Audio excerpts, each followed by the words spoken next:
It'd be a very interesting theme, it occurred to me, for a follow-up movie where the humans, who you have described metaphorically as the reptilians, right, come back in to infiltrate the Na'vi, the blue people, with avatars that are not benevolent ones, like the ones that we saw in the movie played by Sigourney Weaver and the others, but actually as infiltrators. Because then here we have the reptilians walking in and controlling these, strategically and militarily controlling these positions on the political and economic battlefield here. By proxy, aren't they? Yeah, well, that's a very interesting thing about the Avatar movie, is that it had that dimension, which I've been writing about for bloody a decade or more now, about the fact that what we call the Illuminati bloodlines are hybrids. They are human reptilian hybrids that were specifically bred by these reptilians. And they're not just in the moon, but it's a major part of their control system, I'm absolutely convinced of. They bred particular bloodlines that had a much more powerful genetic connection to them. Now again, I'm talking genetic connection. What do we call genetics? That's play-out holographic. That's what genetics is in our perception. We see genetics. What the genetics really is a computer program. It is an information construct within the waveform metaphysical level. What I call in the book the metaphysical universe. That's what I describe the waveform construct, information construct as, the metaphysical universe, as opposed to the play-out holographic universe. And so, because there is this genetic here connection, what it actually is here is a vibrational information connection, which means that these particular bloodlines, which we call the Illuminati bloodlines, the interbreeding bloodlines at the top of the banking system and the political system and the military and all the rest of it, the media ownership, this vibrational compatibility means that these reptilian entities who operate just outside of human sight, or at least can project themselves in a way that we can't decode them, they can possess the mental and emotional faculties of these, and therefore behavior and actions of these hybrid bloodlines in a way that is much less powerful within the general population. And so when we look at the Rothschilds, when we look at the Kissingers, the Rockefellers, and all these other major global business, banking, political families, we are actually looking at the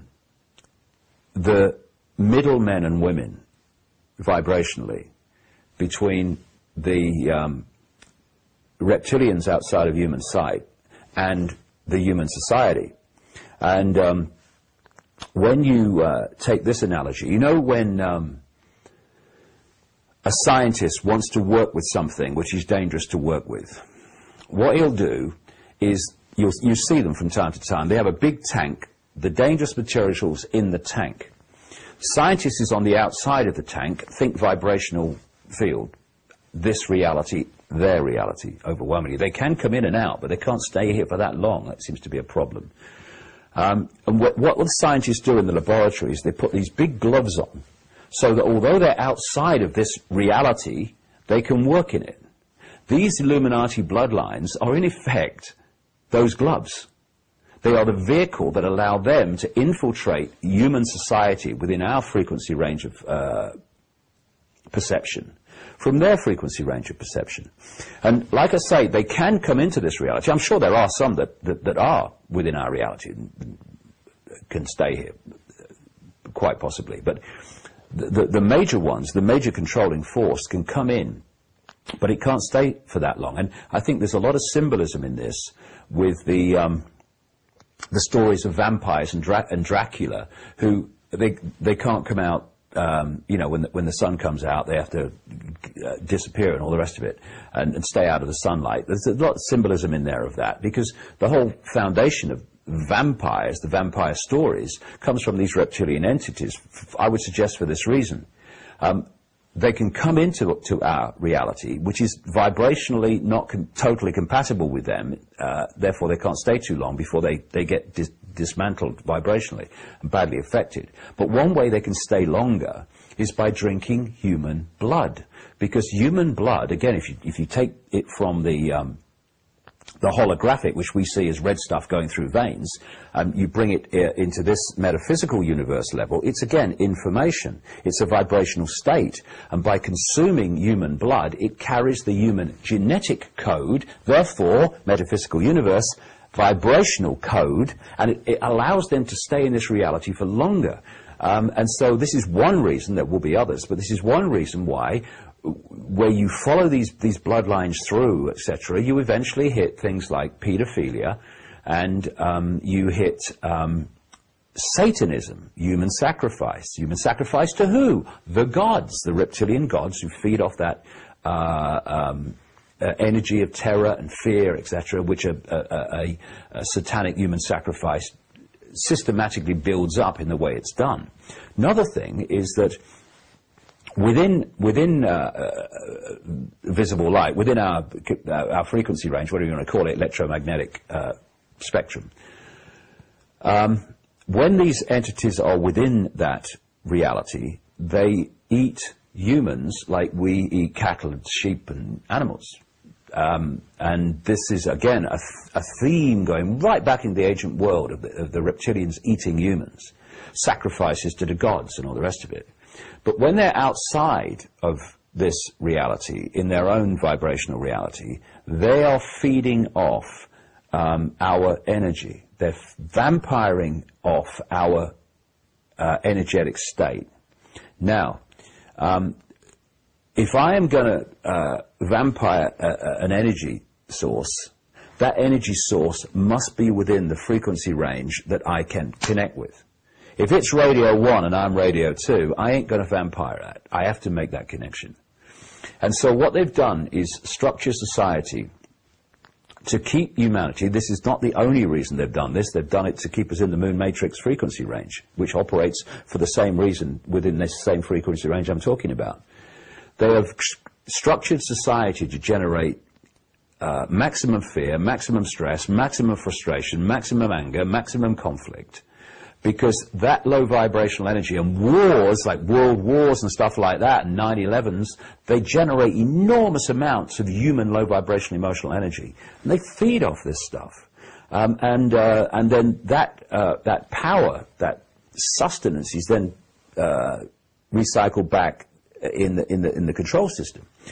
But the reason that when I've investigated almost any, not every one, but almost any of these major Illuminati names, it's led eventually to Satanism, and invariably it's led to pedophilia. Why? Because again, this energetic vampiring. What these pedophiles are, indeed what these elite pedophiles are, like Father George Bush and people, I've been naming him for years, and Ted Heath, the former Prime Minister of Britain, and endless bloody others, who appear on CNN and BBC News every day, by the way. We're going to have some real shocks when these names come out, and they're going to. The reason is that they're possessed entities. And in the general population, where people do not have famous names but are pedophiles, the same principle applies. You've got the human level, the hybrid, and they're having sex with the child. Invariably, it's anal sex, even if it's a girl. Again, a common theme. And what is that doing? They're connecting with the child in the area of the base chakra, the base vortex point of the human energy field. While they're having sex with the child, the possessing entity, just outside of human sight, is drawing that energy out from the child. And there is something for these reptilians about energy before puberty, a child's energy before puberty. Because as we all know, when you reach puberty, there is a dramatic chemical change that takes place. From their point of view, this has an effect on the energy field of the child that they'd rather not have. It's not as pure from their point of view. And when you have this ancient theme, Bill, of sacrifices to the gods of young virgins is just code for children. They were sacrificing children. And because of this pre-puberty energy.